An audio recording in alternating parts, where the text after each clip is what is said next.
Hello friends, आज हम पढ़ने वाले हैं पैराग्राफ, उसके साथ में how to frame the question. हम पैराग्राफ ही नहीं पढ़ेंगे बल्कि यहाँ पे क्वेश्चंस कैसे फ्रेम करते हैं ये भी देखेंगे। आप यहाँ पे देख सकते हैं मैं एक नहीं बहुत सारे क्वेश्चंस लेकर आई हूँ, लेकिन ये जो क्वेश्चंस आप देख रहे हैं ये सब एक एक पैराग्राफ की लाइन पर क्वेश्चंस कैसे फ्रेम करेंगे ये आज हम देखने वाले हैं। लेकिन यदि मैं आपको बोलती हूँ कि आप कुछ टॉपिक पर तुरंत बोल सकते हैं, अभी आप यहाँ पर देख सकते हैं इस टॉपिक का नाम है a visit to a fair, कहीं मेला है उसकी विजिट है। यदि मैं इस पे बोलती हूँ कुछ आप सेंटेंसेस बोल के बताइए, आप कितना बोल सकते, क्योंकि आपने तो बहुत सारी स्पोकन क्लासेस ज्वाइन की, आपको तुरंत बोलना आना चाहिए। यदि आपने पास्ट टेंस, ये पूरा पैराग्राफ पास्ट टेंस में हमारी टेक्निक की सहायता से पढ़ा होगा तो तुरंत आप बोलने की शुरुआत कर देंगे, क्योंकि हम इसी तरीके से पढ़ाते हैं हर टॉपिक पर कैसे बोलना है, क्वेश्चंस कैसे फ्रेम करना है और उस पैराग्राफ के अंदर इंपॉर्टेंट थिंग्स क्या है वो कैसे कैप्चर करना है, ये सभी चीजें हम अपने बच्चों को बताते हैं। तो इस पैराग्राफ में मैं आपको क्या बताने वाली हूँ, ना केवल मैं क्वेश्चंस फ्रेमिंग बताऊंगी बल्कि उनकी मीनिंग भी बताऊंगी और यहाँ पे कुछ पार्ट्स ऑफ स्पीच भी है। अभी आप यहाँ पर देख सकते हैं हिम, यहाँ पर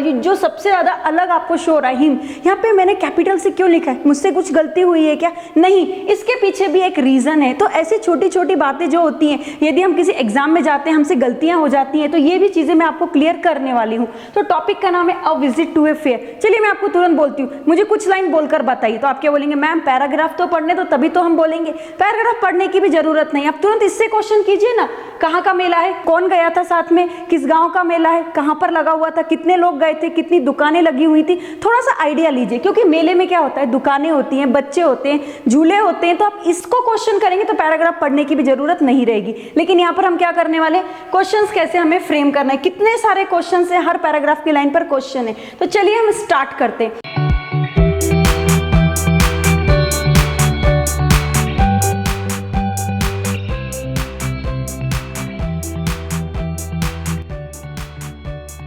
तो चलिए स्टार्ट करते हैं। Every year on Mahashivratri day a big fair is held in our village near the temple of Lord Shiva। तो देखिए पहले सेंटेंस को तुरंत समझ लेते हैं, ये पैसिव वॉइस है, क्यों है, इसके बाद में मैंने यहाँ पर हेल्ड का यूज किया है। तो हर साल महाशिवरात्रि के दिन हमारे गांव के पास के शिव भगवान के मंदिर में एक बड़ा मेला भरता है। Last Monday I went there with my parents and some of my close friend. Last Monday, मेला कब था, लास्ट मंडे को था। तो मैं वहां पर अपने पेरेंट्स के साथ में, मम्मी पापा के साथ में और अपने कुछ जो मेरे क्लोज फ्रेंड्स हैं उनके साथ में गया, क्योंकि यहाँ पर वेंट आया है। First we went to the temple of lord Shiva and worshipped him. Him को एच कैपिटल क्यों किया है बताने वाली हूँ। देखिए फिर मैंने क्या किया कि फर्स्ट सबसे पहले हम कहां पर गए, शिव भगवान के मंदिर में गए और वहां पर पूजा की। हिम का यूज हमने क्यों किया है, क्योंकि ये भगवान के लिए यूज हुआ है। वर्शिप का मतलब होता है पूजा की, वर्शिप मतलब होता है पूजा करना, और ये इसका सेकंड फॉर्म है। आगे बढ़ते हैं। Then we went round the fair. Round the fair का मतलब होता है मेले की परिक्रमा लगाना, परिक्रमा का मतलब मेले को पूरा घूमना। फिर हमने कहाँ गए, मेले को पूरे घूमने के लिए गए।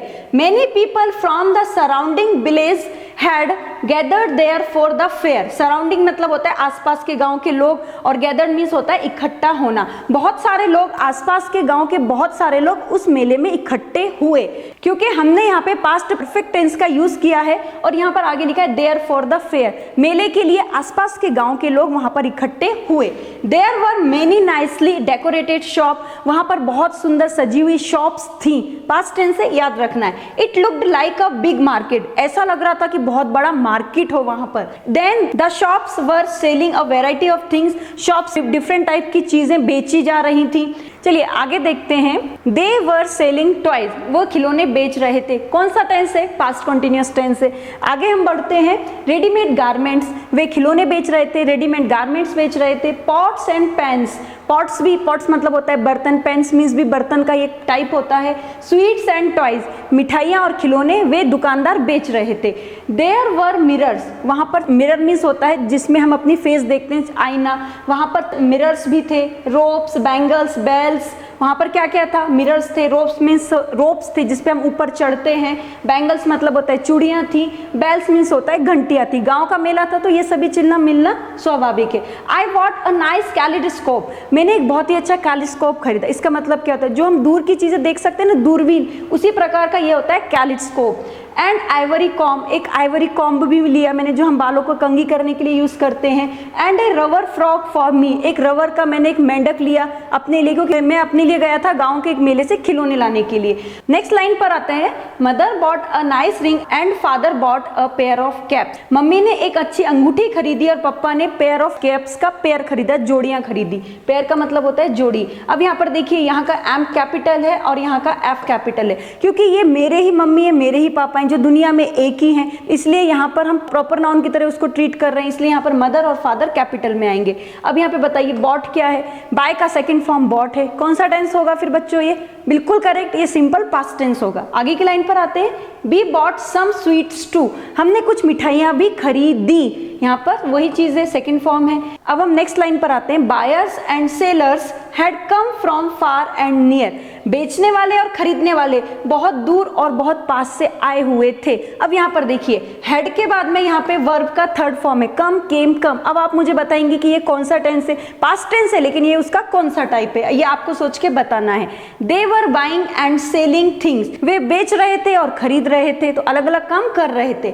फॉर एंटरटेनमेंट, एंटरटेनमेंट का मतलब होता है मनोरंजन के लिए। There was merry go round, entertainment के लिए, मनोरंजन के लिए मैरी गो राउंड मतलब झूला था जो ऊपर से नीचे आ रहा था। There was also a giant wheel, एक बहुत बड़ा व्हील था। आपने देखा होगा जब मेले में जाते हैं तो बहुत बड़े अलग अलग टाइप्स के झूले रहते हैं, तो उसी में से एक टाइप है। We enjoyed a ride in a toy train. हमने क्या किया? टॉय ट्रेन की सवारी की और बहुत ही एंजॉय किया। एंजॉयड है, सेकंड फॉर्म है। There were jugglers and snake charmers. Snake charmers मतलब क्या होते हैं? जो सांप को पकड़ते हैं ना, अपनी पिटारी में रखते हैं, उनको स्नैक चार्मर्स बोलते हैं। जगलर्स मीन्स होता है जो हमें मैजिक दिखाते हैं, तो क्या होगा? There were jugglers and snake charmers. वहां पे जगलर्स भी थे और स्नैक चार्मर्स भी थे। गांव के मेले में अक्सर आपको ये चीजें मिल जाती हैं। We enjoyed their tricks for some time. हमने कुछ समय तक उन्होंने जो ट्रिक्स अप्लाई की उनको एंजॉय कर रहे थे। वो किस तरीके से सांप को पकड़ रहे थे, वो किस तरीके से अपना मैजिक दिखा रहे थे। Thousands of people were there at the fair. हजारों की संख्या में लोग मेले में थे। They were enjoying themselves in their own way। अब देखिए, वो अपने तरीके से अपना एंजॉयमेंट कर रहे थे। किसी को क्या पसंद था, लोग अलग अलग जगह पर बिखरे हुए थे और अपना एंजॉयमेंट कर रहे थे। We were there for more than 3 hours। हम वहां पर 3 घंटे से भी ज्यादा थे, हमें इतना मजा आ रहा था। We ate पानी पूरी, हमने पानी पूरी खाई। एंड और क्या खाया देखते हैं, आइसक्रीम। हमने पानी पूरी और आइसक्रीम खाई। Before sunset we return home. Sunset के पहले, सूरज डूबने के पहले हम घर की तरफ रिटर्न हो गए। मतलब क्या होता है? घर वापस चले गए। यहाँ पर देख सकते हैं, it was indeed a happy and exciting experience. अब यहाँ पे देखिए, इंडीड मतलब होता है वास्तव में। वास्तव में ये बहुत ही अच्छा और बहुत ही एक्साइटिंग एक्सपीरियंस था मेरे लिए, हमारी फैमिली के लिए और हमारे क्लोज फ्रेंड्स के लिए। तो चलिए, ये तो हो गया आपका पैराग्राफ। तो आपने देखा पैराग्राफ मैंने रीड किया, उसके हर लाइन का मैंने हिंदी में मीन्स बताया। लेकिन यहाँ पर मेरा एक क्वेश्चन है, पैराग्राफ पढ़ने के फायदे क्या होते हैं? यदि आप पैराग्राफ पढ़ते हैं तो आपकी वोकैबुलरी इंप्रूव होती है। इसके साथ में आपको पार्ट्स ऑफ स्पीच क्या है, टेंसेस क्या है, ये समझ में आते हैं। लेकिन यदि मैं आगे जाऊंगी, जहां पर सबसे इंपॉर्टेंट वर्क मेरा शुरू होने वाला है कि मैं यहाँ पर क्वेश्चंस फ्रेम करूंगी पैराग्राफ के हर लाइन के ऊपर। क्या आप कर पाएंगे? तुरंत ही यहाँ पर नहीं कर पाएंगे, क्योंकि आपने क्या करा, केवल 2 घंटे में सारे टेंसेस पढ़े हैं। यदि आप सच में हर लाइन पे क्वेश्चंस फ्रेम करना चाहते हैं, इंग्लिश बोलना चाहते हैं, ग्रामर में ट्रेंड होना चाहते हैं, इंग्लिश को बिल्कुल अपनी मदर टंग बनाना चाहते हैं, तो इसके लिए आपको क्या करना होगा? बिल्कुल हमारे ऐप को देखना होगा, जहां पर हमने ऐसे अलग अलग टाइप की टेक्निक्स दी हैं, जिसका यूज करके आप इंग्लिश बोलने में भी ट्रेंड हो सकते हैं और ग्रामर में भी ट्रेंड हो सकते हैं। चलिए, अब हम नेक्स्ट लाइन पर आते हैं। Many people from the surrounding villages had gathered there for the fair. इतना बड़ा सेंटेंस है, आपको हिंदी में भी समझ में नहीं आता, इंग्लिश तो दूर की बात है। तो क्या करेंगे? हेल्पिंग वर्ब ढूंढिए। अब मुझे यहाँ पर हेल्पिंग वर्ब मिली है, तो मैं क्या करूंगी? यहाँ पर हेड को एज इट इज रख दूंगी। उसके बाद इस सेंटेंस का मतलब क्या, थोड़ा बहुत तो समझने की कोशिश करूंगी। बहुत सारे आसपास के गांव के लोग मेले देखने के लिए इकट्ठे हुए थे। आसपास के गांव के लोग, ठीक है। क्वेश्चन कैसे बनेंगे? क्या आसपास के गांव के लोग मेला देखने के लिए इकट्ठे हुए? वे इकट्ठे क्यों हुए थे? वे किसके साथ इकट्ठे हुए थे? कहाँ इकट्ठे हुए थे? तो इस तरीके से क्वेश्चंस बन सकते हैं। तो आपको क्या करना है, देखिए, हैड मेनी पीपल। अब यहाँ पर आपको सब्जेक्ट देखना होगा जो आपको आगे मिलेगा। Had many people from the surrounding village gathered there for the fair. एक यहाँ पर आपका क्वेश्चन बन गया। अब यहाँ पे वाई से बनाइए। कैसे बनाएंगे? Why had many people from the surrounding village gathered there for the fair. क्यों इकट्ठा हुए थे? जब आप वेयर से क्वेश्चन बनाएंगे तो फेयर को हटा देना, क्योंकि ये प्लेस का नाम है। Where had many people from the surrounding village gathered there इस तरीके से क्वेश्चंस बन सकते हैं, और भी बहुत सारे बन सकते हैं यदि आप प्रैक्टिस करेंगे। अब हम आगे आते हैं, there were many nicely decorated shops. अब देखिए अब आपको क्या करना है, यदि कहीं पर भी आपको कुछ समझ में नहीं आता है तो हेल्पिंग वर्ब को यहाँ पे रख देना है। क्या वहां पर बहुत सारी अच्छी डेकोरेट शॉप्स थी, वहां पे कितनी शॉप्स थी, कहां पर शॉप्स थी, शॉप्स क्यों थी, इस तरीके से आपको क्वेश्चंस पहले हिंदी में बनाना है, फिर उसको एज इट इज आपको इंग्लिश में लिख लेना है। It looked like a big market. अभी यहाँ पे कौन सा टेंस है, आपको टेंस भी मालूम होना चाहिए। 2 घंटे में पढ़े होंगे तो आप ये क्वेश्चंस कभी भी फ्रेम नहीं कर पाएंगे। यदि आप सच में अभी भी लगता है कि अभी देर नहीं हुई तो तुरंत आप हमारे कोर्सेज में जाकर देख सकते हैं। हमने डिफरेंट टाइप्स की एक्टिविटीज की है जहाँ पे इस तरीके की ये भी एक एक्टिविटी का पार्ट है। अभी यहाँ पे लुक्ड है तो यहाँ पे डिड एज्यूम करना है। Did it look like a big market, क्या वो बड़ा मार्केट दिखाई देता है, बड़ा मार्केट दिखाई क्यों देता है, कहाँ देता है, इस तरीके से बहुत सारे आप बना सकते हैं। The shops were selling a variety of things. क्या शॉप्स में बहुत सारी चीजें बिक रही थी, क्या से बनाना है तो क्या करेंगे, यहाँ पर आप आगे लेंगे। शॉप में क्या बिक रहा था, व्हाट से बनाइए। शॉप में जो डिफरेंट थिंग्स थी क्यों बेची जा रही थी, इस तरीके से आप बना सकते हैं।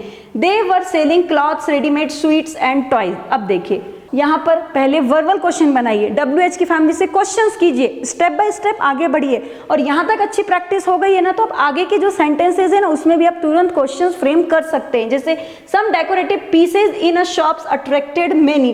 तो चलिए आप इस तरीके से बहुत सारे सेंटेंसेस के ऊपर आप क्वेश्चंस फ्रेम कर सकते हैं। जैसे यहाँ पर है there were mirrors, robes and bangles. अब यहाँ पर आपको क्या करना है, हेल्पिंग वर्ब को आगे लेना है। नहीं हिंदी में समझ में आता है, हेल्पिंग वर्ब को आगे लीजिए, WH की फैमिली से क्वेश्चंस फ्रेम कीजिए और एक साथ अनगिनत क्वेश्चंस आप बना सकते हैं। आपके लिए मैं यहाँ पर होमवर्क भी लेकर आई हूँ, बहुत सारे सेंटेंसेस मैंने लिखे हैं पैराग्राफ की लाइन से, आपको सभी का यूज करना है, क्वेश्चंस फ्रेम करने हैं, अपनी मदर टंग में बोलने की कोशिश करना है। जो मैं आपको दिखा रही हूँ ये सभी आपके लिए होमवर्क है।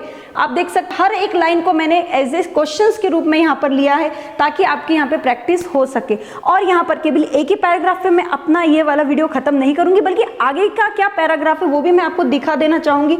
आगे हम पढ़ने वाले हैं दिवाली। अब यहाँ पर आप देख सकते हैं दिवाली का पैराग्राफ आएगा, उसके वहां पे क्वेश्चंस भी आने वाले हैं। आप वो कैसे फ्रेम करेंगे तुरंत, और बोलने की शुरुआत आपको कैसे करनी, क्योंकि पैराग्राफ पढ़ के एक पंथ 2 काम होने वाले हैं। एक तो आपकी ग्रामर अच्छी होने वाली है, दूसरा आप कहीं तक तो स्पीकिंग करना सीख जाएंगे, आपको इंग्लिश बोलनी आ जाएगी।